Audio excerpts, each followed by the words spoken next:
창세기 3장 14절로 21절까지. 여호와 하나님이 뱀에게 이르시되 내가 이렇게 하였으니 내가 모든 가축과 들의 모든 짐승보다 더욱 저주를 받아 배로 다니고 살아있는 동안 흙을 먹을지니라. 내가 너로 여자와 원수가 되게 하고 내 후손도 여자의 후손과 원수가 되게 하리니 여자의 후손은 내 머리를 상하게 할 것이요 너는 그의 발꿈치를 상하게 할 것이니라 하시고, 또 여자에게 이르시되 내가 내게 임신하는 고통을 크게 더하리니 내가 수고하고 자식을 낳을 것이며 너는 남편을 원하고 남편은 너를 다스릴 것이니라 하시고, 아담에게 이르시되 내가 내 아내의 말을 듣고 내가 내게 먹지 말라 한 나무의 열매를 먹었은즉 땅은 너로 말미암아 저주를 받고 너는 내 평생에 수고하여야 그 소산을 먹으리라. 땅이 내게 가시덤불과 엉겅퀴를 낼 것이라. 내가 먹을 것은 밭의 채소인즉 내가 흙으로 돌아갈 때까지 얼굴에 땀을 흘려야 먹을 것을 먹으리니 내가 그것에서 취함을 입었음이라. 너는 흙이니 흙으로 돌아갈 것이니라 하시니라. 아담이 그의 아내의 이름을 하와라 불렀으니 그는 모든 산자의 어머니가 됨이더라. 여호와 하나님이 아담과 그의 아내를 위하여 가죽옷을 지어 입히시니라. 아멘. 네, 오늘 말씀의 제목은 여자의 후손 언약, 여자의 후손 언약이란 제목으로 하나님 말씀을 증거하겠습니다. 이 언약이라는 것은 일반적인 말로 바꾸면 약속이죠. 예. 이 약속을 잘 지키는 것, 하나님도 우리에게 약속을 잘 지키길 원하십니다. 예. 그래서 약속이라는 것이 대단히 중요하다라는 것을 오늘 본문을 통해서 말씀하고 있고, 약속을 지키지 않았을 때 하나님이 지키지 않는 일에 대하여 어떻게 형벌하셨는가, 뱀, 또 아담, 하와에 이르기까지 이 형벌의 내용도 오늘 본문에 잘 드러납니다. 그러나 하나님께서 죄를 범했다고 해서 형벌로 그칠 것인가? 그렇지 않다라는 것이죠. 만약 형벌로 그쳤다고 하면 우리는 다 살아남지 못할 것인데, 하나님께서 그러한 자들에게 생명을 부여하는 구원의 길을 예비하셨음을 창세기를 통해 우리에게 보여주고 있습니다. 인간의 범죄는요, 즉각적으로 하나님과의 관계를 단절시켰습니다. 우리가 죽음이라는 것을 생각할 때 일반적으로는 생물학적인 몸의 죽음, 이 죽음을 다들 생각합니다. 물론 그렇지요. 그러나 영적으로 보면 하나님과의 관계가 끊어진 상태, 하나님을 모르는 상태, 그 상태가 바로 죽음입니다. 그리고 그 단절은 곧 형벌을 초래하게 되어 있다. 인간을 유혹했던 뱀은 그 1차적인 범죄 원인자로서 하와를 유혹했기 때문에 그에 상응하는 형벌을 오늘 본문에서 받고 있습니다. 또한 하와도 그렇고 아담에 대해서도 그 죄질에 따라서 하나님은 형벌을 선고하는 그런 내용이 오늘 본문의 내용입니다. 하나님은요, 인간과의 관계 속에서 항상 선한 신뢰 관계를 갖기를 원하세요. 하나님의 자녀가 하나님 앞에 그러한 신뢰를 바탕하여 주님을 따르는 마음을 갖기를 원하고, 그러한 자녀들에게 하나님은 또한 큰 복으로 갚아주시길 원하는 게 아버지의 마음이라는 것이. 근데 그 사이에 창세기 1장과 2장 그 어간에는 하나님께서 아담을 창조하고 또 하와를 창조하고 온 우주 만물을 창조하여서 그들에게 선한 발판을, 선한 동산을 허락하셨습니다. 그런데 창세기 3장에 들어와서 유혹자가 나타난다. 그 유혹자가 바로 누구인가? 뱀이죠. 뱀. 근데 그 유혹이 있다 할지라도 그 유혹을 견뎌낼 수 있는 힘이 있으면 되는데 견뎌낼 수 있는 힘이 약했어요. 그래서 결국 실패로 돌아갔지요. 자, 창세기 4장 7절 한번 읽어보세요. 내가 선을 행하면 어찌 낯을 들지 못하겠느냐. 선을 행하지 아니하면 죄가 문에 엎드려 있느니라. 죄가 너를 원하나 너는 죄를 다스릴지니라. 죄가 너를 원하나 너는 죄를 다스릴지니라. 가인에게 하나님이 하신 말씀이에요. 그런데 이 가인이 어떻게 했습니까? 그 다스림을 온전히 감당치 못하고 동생 아벨을 죽이는 최초의 살인자가 되고 말았어요. 죄가 항상 우리 문 앞에 있지만 다스릴 수 있는, 즉 유혹이 와도 유혹을 견뎌낼 수 있는 맷집이 필요합니다. 그래서 로마서 8장에 보면 영의 일이 있고 육신의 일이 있다라는 것을 분명하게 설명하고 있어요. 우리가 이 몸으로만 생각하기 때문에 우리의 인격이라는 것이 몸으로만 주장되어지는 것처럼 생각할 수 있는데, 우리는요 전인격이라고 할 수 있어요. 육체와 영혼을 가지고 있다라는 거예요. 근데 눈으로 보이는 것은 몸의 문제이지 영의 일들은 이 가시적인 눈으로는 볼 수가 없어요.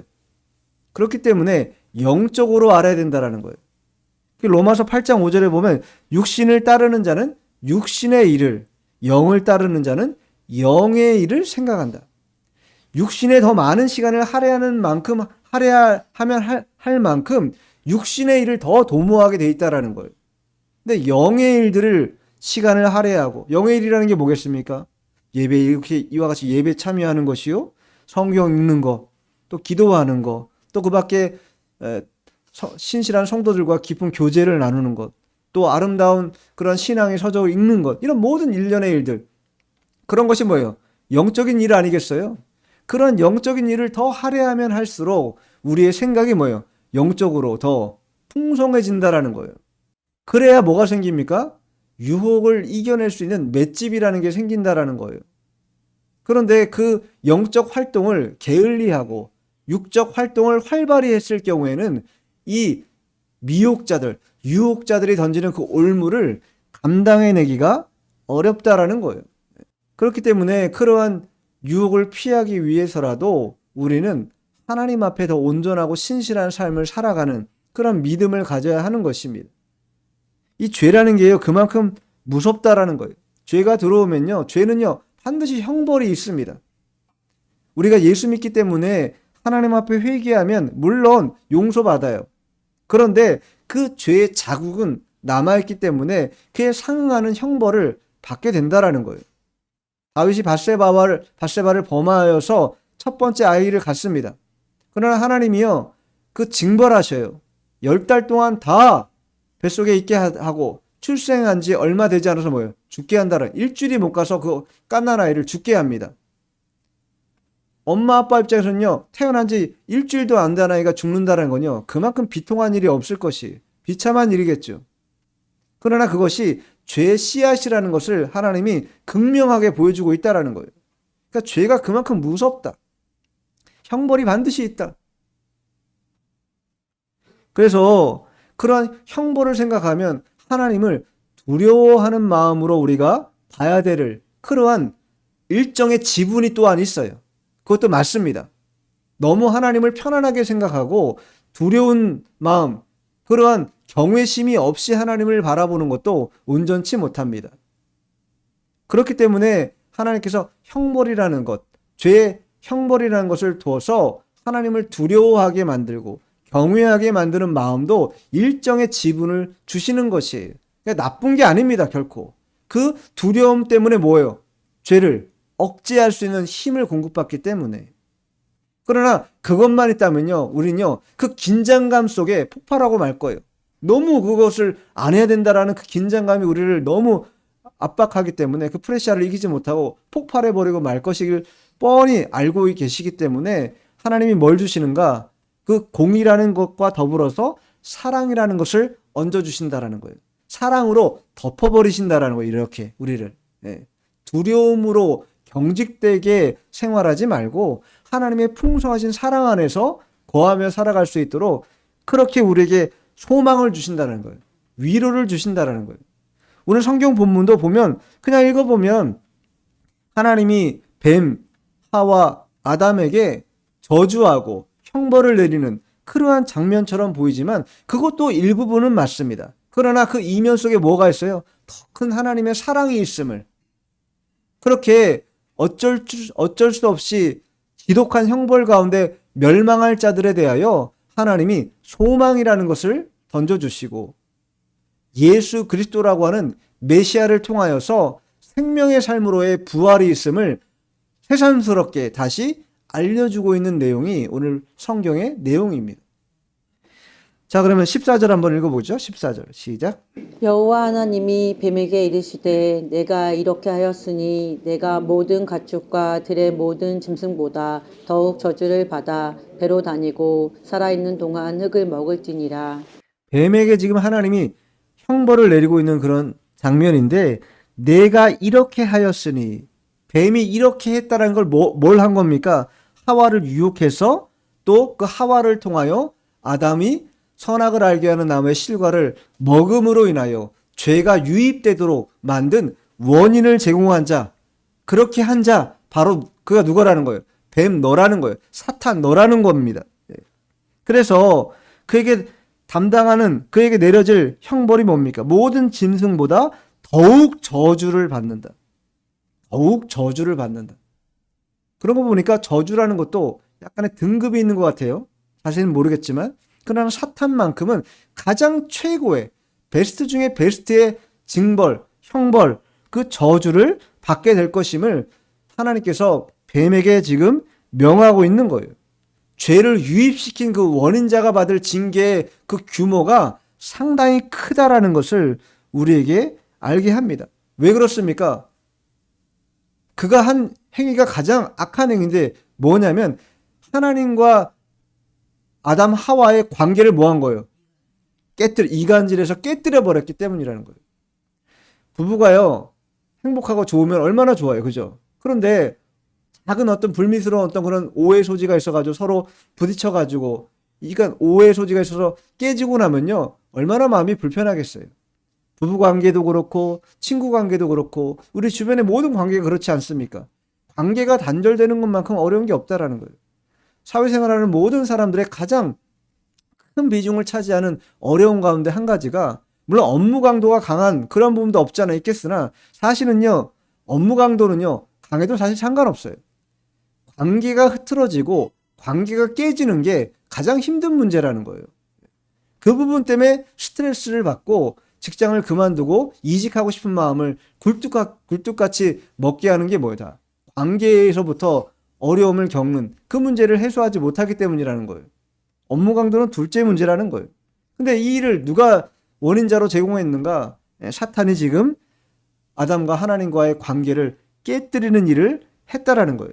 그렇기 때문에 죄의 보응을 받는 거에 당연한 것이죠. 하나님은 우리에게 그만큼 관계를 깊이 맺는 걸 중요합니다.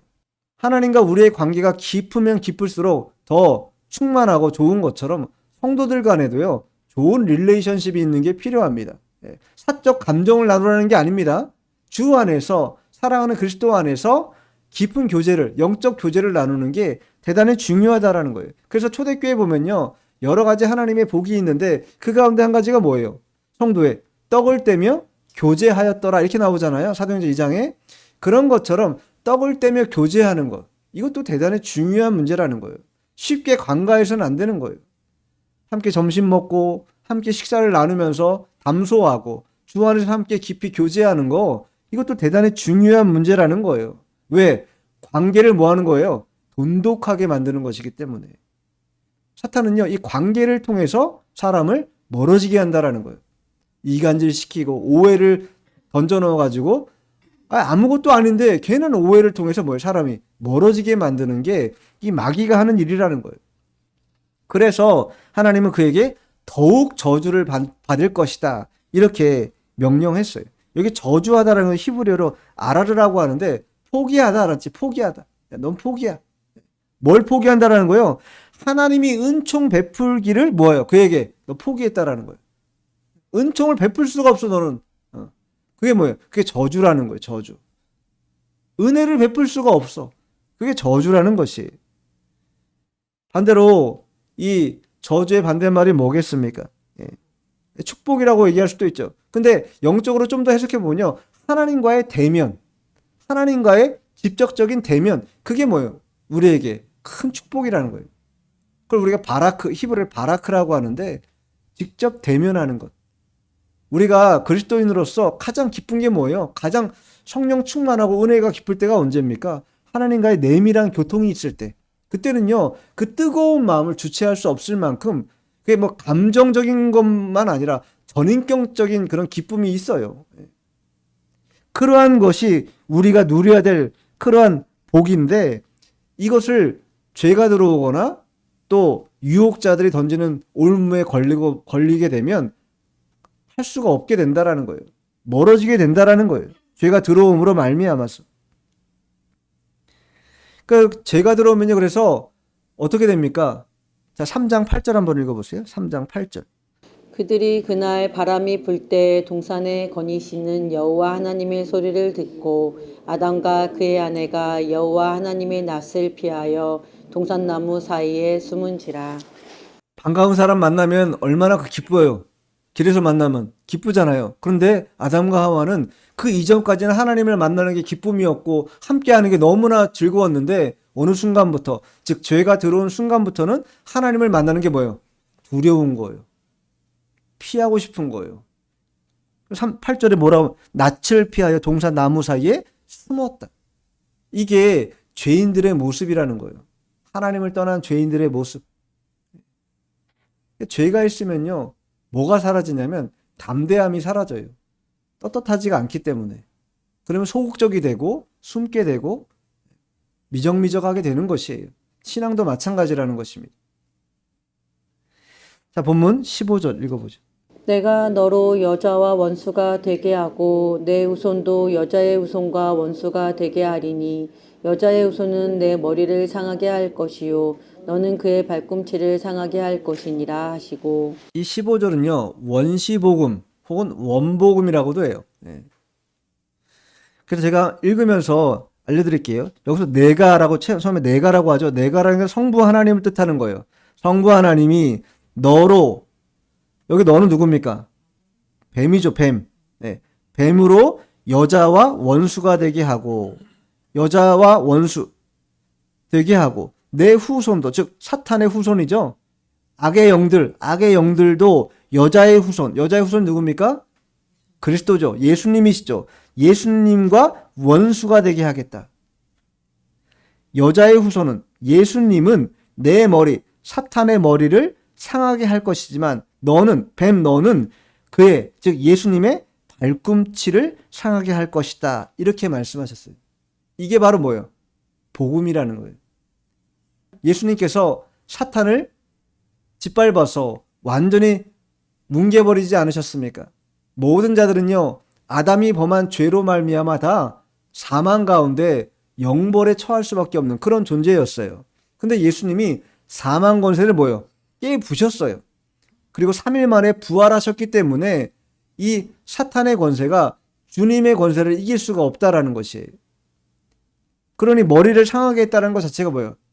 완벽한 압도이고 완벽한 승리를 말하는 것이잖아요. 근데 사탄은 뭐만 해요? 예수님의 발꿈치 정도만 꼭 깨무는 정도, 아주 미약한 정도의 그런 상처만 주고 끝난다라는 거예요. 좀 속된 표현이겠지만 게임이 안 되는 거예요. 예수님의 힘과 능력과 권능이 얼마나 센지 마귀, 죽음을 조장하고 이 악의 축이고 악의 무리의 가장 원톱인 사탄도 그 예수님 앞에 무릎 꿇을 수밖에 없는 그러한 피조물이라는 것이 분명하다라는 거예요. 이것을 원복음을 통해서 우리에게 미리 알려주고 있는 것이다. 아담의 후손은요, 모두가 영원한 영벌 가운데 처할 수밖에 없는데 이 그리스도의 보혈의 공로를 의지하는 자, 그러한 자들에게는 하나님의 자녀가 되는 권세를 주신 것이에요. 그래서 그 권세를 통해서 우리 또한 영벌이 아니라 영생이라고 하는 영원한 복락을 누릴 수 있는 은혜를 덧입은 자가 되었다라는 거예요. 그 길을 뭐예요? 이미 창세기에 열어놓으신 거예요. 이 구약 성경은 아직 예수님이 오시기 전이지 않습니까?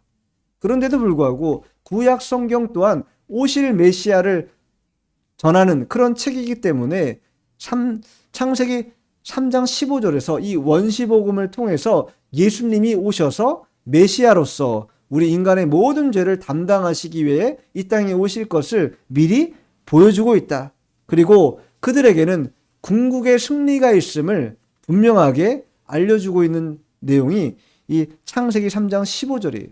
그래서 창세기 3장 15절이 중요한 절입니다. 신학적으로도 중요하고 신앙적으로도 상당히 중요한 절이에요. 자, 고린도전서 한번 찾아볼게요. 15장 21절, 22절 신약성경. 사망이 한 사람으로 말미암았으니 죽은 자의 부활도 한 사람으로 말미암는도다. 아담 안에서 모든 사람이 죽은 것 같이 그리스도 안에서 모든 사람의 삶을 얻으리라. 사망이 한 사람으로 말미암아 들어왔죠. 그 한 사람이 누굽니까? 아담이죠. 아담을 통해 사망이 온 인류에게 들어왔어요. 그런데 죽은 자의 부활도 한 사람으로 말미암았다. 즉 죽은 자의 부활도 예수 그리스도로 말미암아 있게 될 거다. 아담 안에서 모든 사람이 죽은 것 같이. 왜? 죄로 말미암아 아담 안에서 다 죽는 거예요. 그런데 이제 그리스도 안에서 모든 사람이 삶을 얻었다. 영원한 삶을 얻었다라는 거예요. 예수를 믿고 예수님을 나의 구주와 주님으로 믿고 따르는 자들에게는 영원한 삶이 그들에게 주어졌고 그들은 그 영원한 삶을 얻게 되었다. 성경이 증거하고 있어요. 이 내용, 이 신약의 내용과 오늘 구약 성경의 3장, 창세기 3장 15절의 내용이 다른 게 아닙니다. 또 똑같은 내용이에요. 똑같은 내용. 이 복음을 통해서 우리가 구원받았음을 확증한 것이고 이제 그 확증된 말씀이 여기에 다 담겨져 있기 때문에 우리는요 죽어도 뭐 하는 거예요? 영원한 삶을 살 수 있게 된 거예요. 그게 뭐예요? 그걸 믿어야 된다라는 거예요.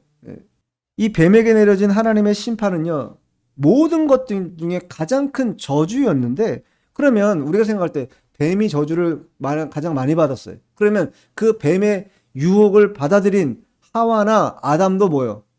동일한 급은 아니더라도 적절한 뭐예요? 저주를 받는 게 마땅할 것 같지 않습니까? 근데 성경은 저주를 받았다고 말하지 않아요. 인간들에게. 왜 그렇습니까? 하나님은요, 이 우주 만물을 창조하실 때, 특별히 인간을 창조하실 때요, 사랑의 대상자로 삼으셔서 창조하셨어요. 사랑의 대상자가 실패한 거예요. 한순간.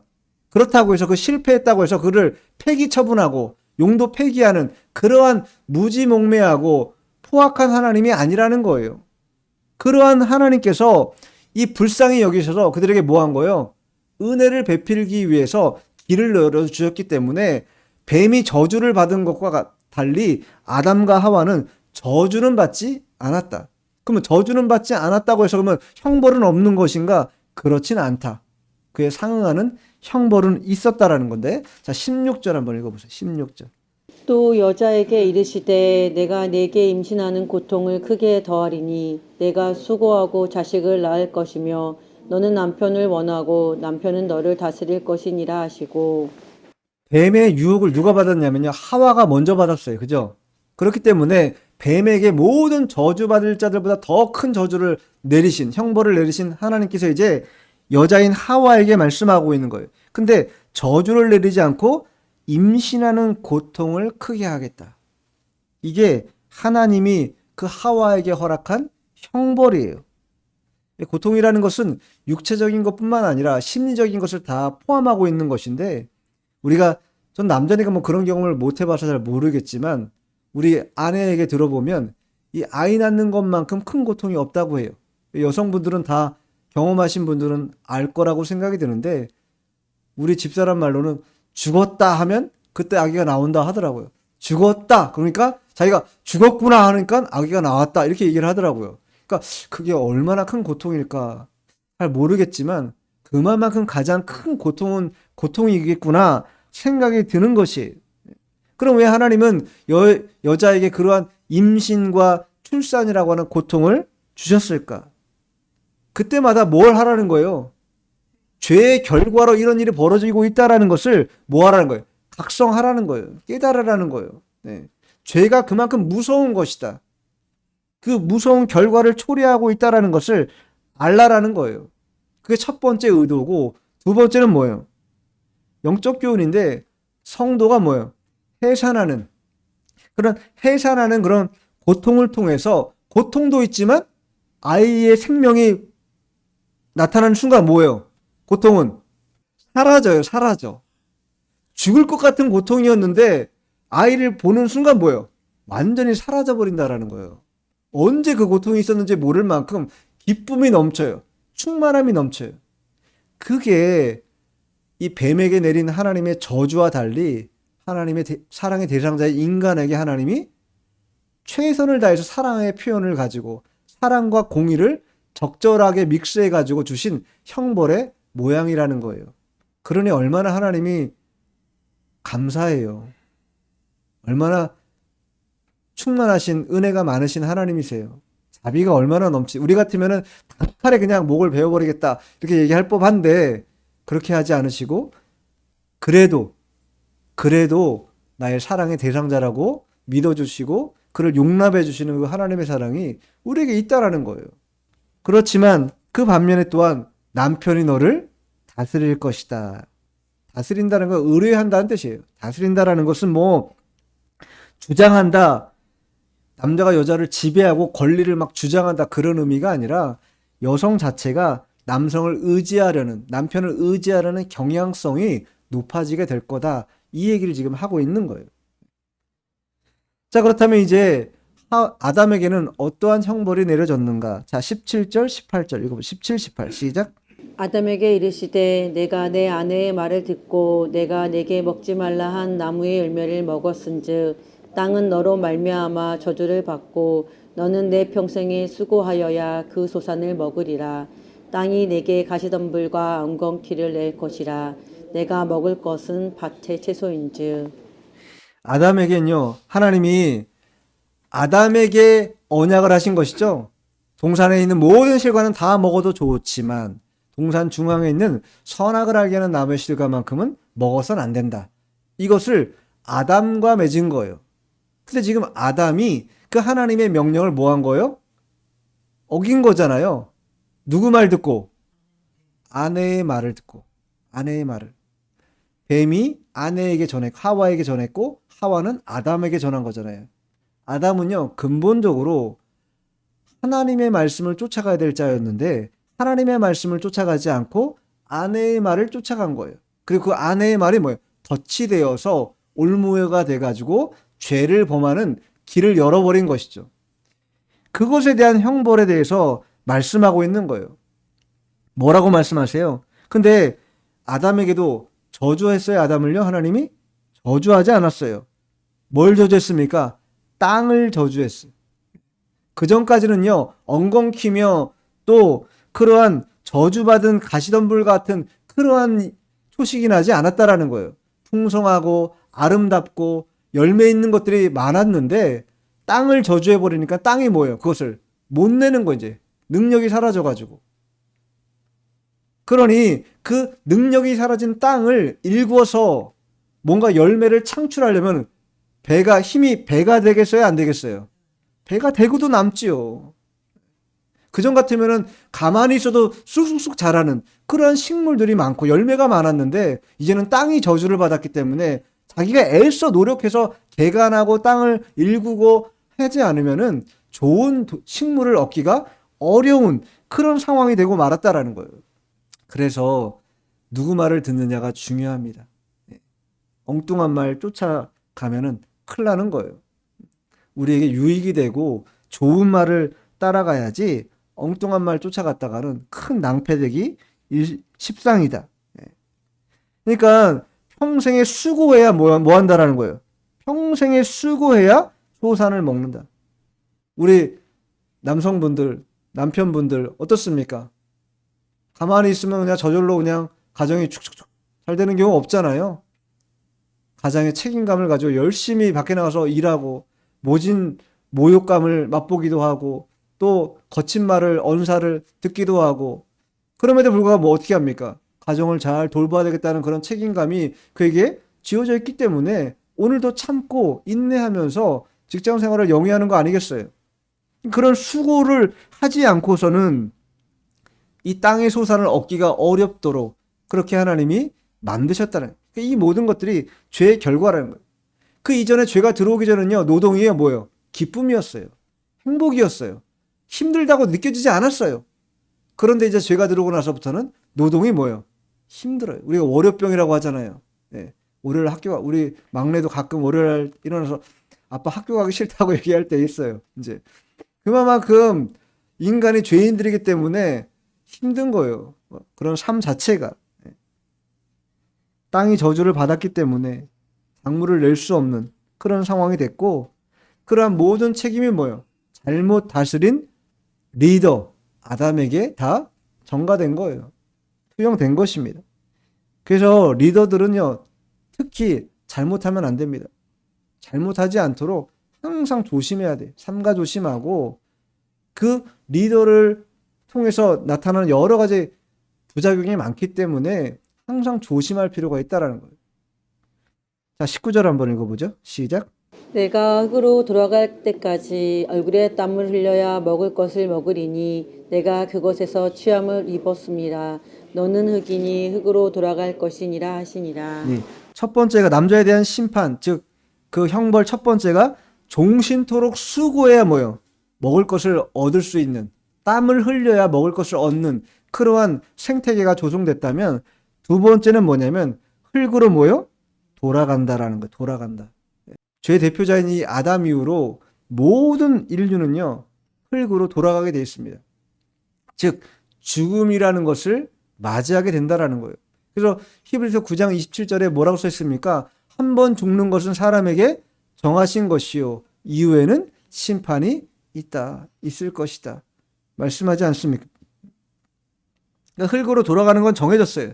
죄의 형벌인 죽음을 피할 자가 없습니다. 모두가 다 그 형벌 가운데 놓이게 된다라는 거예요. 이 육체의 허물을 장막이 벗어지는 순간 우리는요, 영벌에 가든지 영생에 가든지 갈림길 가운데서 갈라지게 돼 있다라는 거예요. 우리가 해야 될 일이 뭐겠습니까? 이 땅에서 그 갈림길의 양상에서 어느 길을 가야 할런지 우리가 더 선한 길을 따라가기 위해서 애를 써야 된다라는 거예요. 하나님께 구해야 된다라는 것입니다. 자, 20절, 본문 20절 읽어보죠. 시작. 아담이 그의 아내의 이름을 하하라 불렀으니 그는 모든 산 자의 어머니가 됨이더라. 여자는요, 히브리어로 이슈아라고 합니다. 이슈아. 남자를 이슈라고 하고 여자를 이슈아라고 하는데, 그동안은 여자라고만 불려왔어요. 근데 이제 그 여자였던 아내에게 하와라고 하는 이름이 주어졌다. 하와라는 건요, 살아있다. 하야라는 뜻이 원래 그 하야라는 말에서 유래된 말인데, 하야가 살아있다라는 뜻이에요. 그러면 하와라는 건 뭐예요? 생명이라는 뜻이에요. 생명. 아이러니하지만 그 죄의 형벌을 받은 하와이지만 그가 임신과 출산이라는 고통을 통해서 뭘 낳는 거예요? 생명을 낳게 되지 않습니까? 새로운 생명을 부여받고 생명을 낳는 거 아니겠어요? 그리고 종신토록 뭐예요? 그 자녀를 위해서 헌신하잖아요. 어머니만큼 헌신하는 그런 헌신자가 어디 있습니까? 아버지도 물론 하지만 아버지와 어머니의 헌신도를 보면요, 자식에 대해서 보면 어머니의 헌신도가 상당히 높지요. 아무래도. 어쨌든 이 여자가 이제 하와라고 하는, 즉 생명이라고 하는 이름을 부여받게 되었고, 모든 산자의 어머니가 될 것이다. 죽음을 선고받았지만 이제 3장 15절 원시복음을 통해서 모든 복음을 따라가는 자, 복음을 믿는 자들에게 생명을 부여하는 하나님의 큰 은택이 주어지게 됐다. 우리는 모두 죄의 굴레를 벗어버릴 수가 없습니다. 우리 스스로는. 죄가 없으신 주님이 우리의 죄를 다 도말해 주실 때 가능해집니다. 그래서 우리가 예수님을 따라가야 된다. 그리고 그 예수님을 따라갈 때 구원의 길이 열리게 되어 있어요.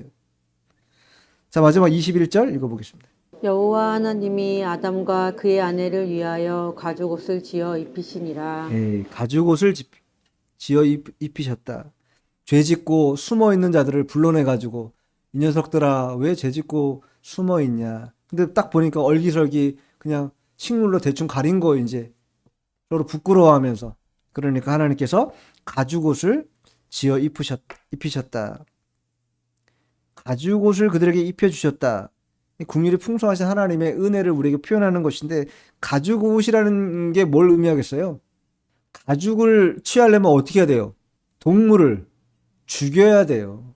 희생하지 않고서는 가죽이 없어요. 이 얘기 뭐예요? 희생을 통해서, 구약시대 우리가 속죄제를 드리고 속건제를 드리고 이 번제나 이 화목제를 드릴 때 가축을 데려가잖아요. 소나 양이나 염소나 비둘기나 이런, 물론 뭐 소제도 드리긴 하지만 그런 짐승을 통해서 제사 드리지 않습니까? 그들이 희생되고 그들에게 전가된 죄, 우리의 죄를 다 전가시켜서 그들을 희생시켜서 그들의 죄를 도말하신, 우리 대신 도말하시는 그런 것을 보여주신 것처럼 이제 예수님을 통해서 단번제로서 우리에게 완전한 그 희생 제사를 허락하셨다. 그거를 뭐 하는 거예요? 예표하기 위해서 가죽옷을 지어 입힌 거예요.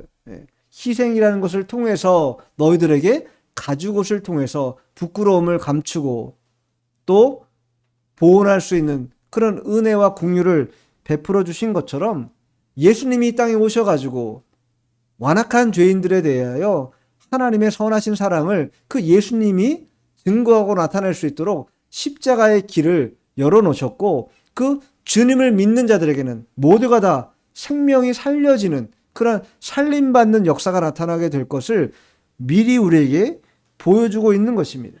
그래서 우리는요, 예수 그리스도를 믿어야 하는 것입니다. 주님을 나의 구주로 영접하고 그 주님을 따라가는 일을 인색하게 여기서는 안 됩니다.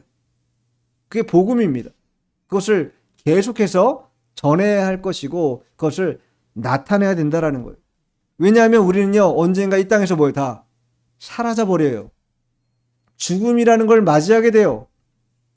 근데 그 죽음이라는 걸 맞이할 때 어떤 죽음을 맞이하게 될 것인가? 민수기 23장 10절에 보면요. 민수기 23장 10절에 보면 이 발람이라고 하는 선지자가 나옵니다. 모압 왕이었던 발락이 발람에게 이 이스라엘을 저주해달라고 사주해요.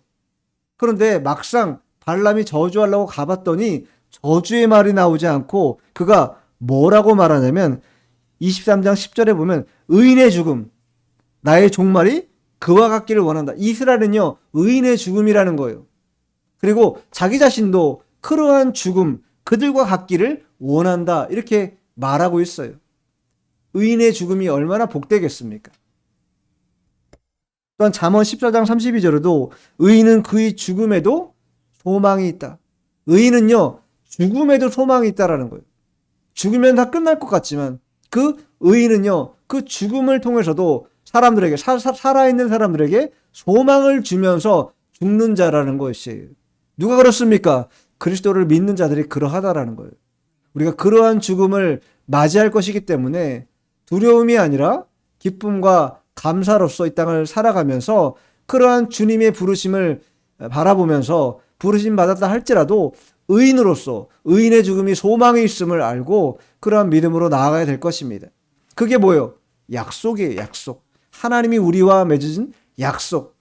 여자의 후손의 약속이 우리에게 있기 때문에 그 약속을 받은 우리들은 그러한 최종적인 결론이 있음을 알고 언제나 이 땅에서도 주눅들지 말고 담대하고 큰 믿음으로 승리해야 할 것입니다. 기도하겠습니다.